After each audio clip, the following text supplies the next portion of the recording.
കോഴിക്കോട്ട് നിന്നുള്ള വാർത്ത നിങ്ങളും കേട്ടല്ലോ അല്ലേ? സ്റ്റുഡൻസ് ഇസ്ലാമിക് ഓർഗനൈസേഷൻ ജമാഅത്തെ ഇസ്ലാമിയുടെ വിദ്യാർത്ഥി സംഘടന ടാറ്റ കമ്പനിയുടെ സ്റ്റുഡിയോ എന്ന ടെക്സ്റ്റൈൽ ഷോപ്പിനെതിരെ സമരം ആരംഭിച്ചിരിക്കുക. വെറുതെയുള്ള സമരമൊന്നുമല്ല, മതിയായ കാരണമുണ്ട്. അതായത് ഈ ടാറ്റ കമ്പനി കുട്ടികളെ കൊല്ലുന്നു. എവിടുത്തെ കുട്ടികളെ കൊല്ലുന്നു? ഫലസ്തീനിലെ കുട്ടികളെ കൊല്ലുന്നു. എങ്ങനെ കൊല്ലുന്നു? ടാറ്റ കമ്പനി ഉണ്ടാക്കിയ വാഹനത്തിലാണ് ഇസ്രയേലിൻ്റെ പട്ടാളക്കാർ യാത്ര ചെയ്യുന്നതും യുദ്ധം ചെയ്യുന്നതും. അതുകൊണ്ട് ടാറ്റ കമ്പനി കുട്ടികളെ കൊല്ലുന്നു. ശരിയായിട്ടുള്ള ഒരു കണ്ടുപിടുത്തമാണല്ലോ.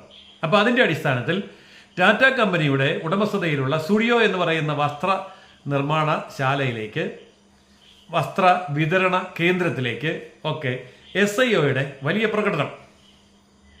ഇത് കേൾക്കുമ്പോൾ ഇസ്രയേലുമായിട്ടുള്ള ബന്ധം എന്താണ്? ഇസ്രയേലിൻ്റെ പട്ടാളക്കാർ സഞ്ചരിക്കുന്ന വാഹനങ്ങൾ നിർമ്മിക്കുന്ന കമ്പനി ടാറ്റ കമ്പനി വാങ്ങിച്ചു. അപ്പോൾ ടാറ്റ കമ്പനിയുടെ ഉടമസ്ഥതയിലാണ് ഇപ്പോൾ ആ കമ്പനി.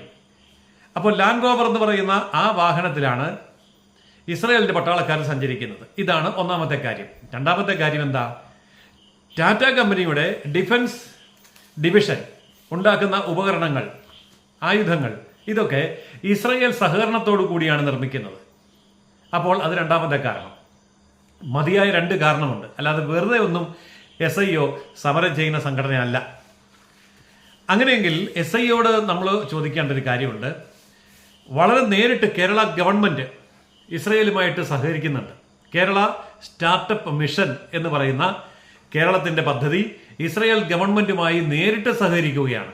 ആയിരക്കണക്കിന് സ്റ്റാർട്ടപ്പുകൾ കേരളത്തിലും ഇസ്രയേലുമായി സഹകരിച്ച് നടത്താൻ വേണ്ടിയുള്ള പദ്ധതിയാണ് കേരള സ്റ്റാർട്ടപ്പ് മിഷനും ഇസ്രായേൽ ഗവൺമെന്റുമായി ധാരണാപത്രം ഒപ്പുവെച്ചുകൊണ്ട് തന്നെ ഇപ്പോൾ ആരംഭിച്ചിരിക്കുന്നതും ആയിരക്കണക്കിന് പേർ അതിൽ ബന്ധപ്പെടുന്നതും.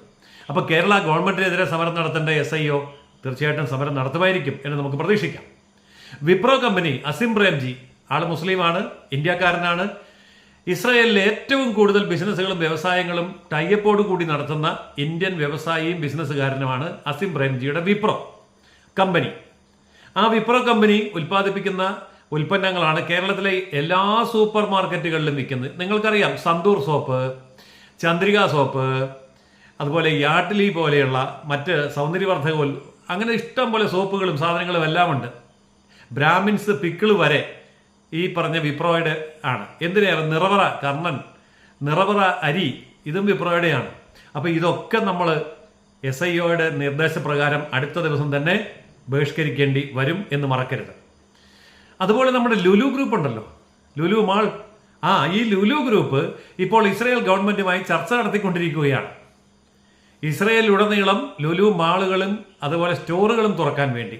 അപ്പോൾ നമ്മൾ ലുലു ഗ്രൂപ്പിലേക്കും സമരം നടത്തണ്ടേ? ലുലു മാളിലേക്കും സമരം നടത്തണ്ടേ? SIO കാര്യമില്ലാതെ ഒന്നും ചെയ്യില്ല. അതുകൊണ്ട് സൂക്ഷിച്ചോളൂ, SIOയുടെ സമരം വരാൻ പോവുകയാണ്. അപ്പോൾ ഇത്രമാത്രം അന്താരാഷ്ട്ര കാഴ്ചപ്പാടുള്ള SIO, ഈ തരത്തിലുള്ള സമരങ്ങൾ സംഘടിപ്പിക്കുന്ന SIO എന്തുകൊണ്ടാണ് ഇപ്പോൾ ഈ ടാറ്റയ്ക്കെതിരെ മാത്രം, എന്തുകൊണ്ടാണ് വിപ്രോ കമ്പനിക്കെതിരെ സമരം നടത്താത്തത്? എന്താ ലുലുവുമായിട്ട് സമരം നടത്താത്തത്? ഇവർക്കൊക്കെ ഇസ്രയേൽ ബന്ധം കൃത്യമായിട്ടും ആരോപിക്കാനുള്ള തെളിവുകൾ ഉണ്ടല്ലോ. എന്തുകൊണ്ടാണ് കേരള ഗവൺമെന്റ് ഇസ്രായേൽ ഗവൺമെന്റുമായിട്ട് നേരിട്ട് സഹകരിക്കുന്ന കേരള ഗവൺമെന്റിന്റെ ഗവൺമെന്റിനെതിരെ എന്തുകൊണ്ടാണ് SIO സമരം നടത്താത്തത്? അപ്പോൾ SIOയ്ക്ക് ചില നിയമങ്ങളുണ്ട്. അതായത് SIO ചിലർക്കെതിരെ മാത്രമേ സമരം നടത്തുകയുള്ളൂ. അതായത് മുസ്ലിങ്ങളുമായി എന്തെങ്കിലും ബന്ധമുള്ള ആൾക്കാർ, മുസ്ലിങ്ങൾ, ഇങ്ങനെയുള്ളവർക്കെതിരെ സമരം നടത്തില്ല. അതുകൊണ്ട് വിപ്രോയ്ക്കെതിരെ സമരം നടത്തത്തില്ല.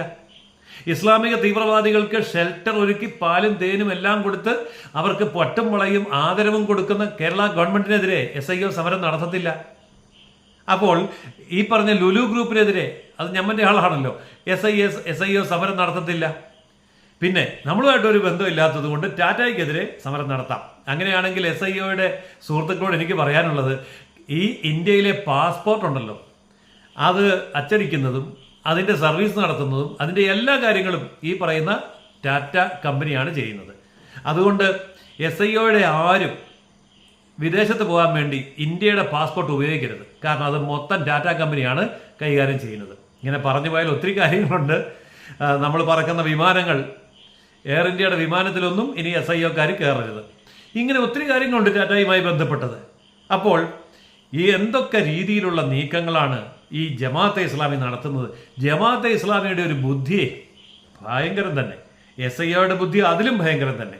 എന്തായാലും ഇത്തരം ഭയങ്കരമായ ചില സമരങ്ങളൊക്കെ അടുത്ത ദിവസം നമുക്ക് കാണാം. അതാണ് ഇന്ന് കേരളത്തിൽ സംഭവിച്ചുകൊണ്ട് ഇരിക്കുന്നത്.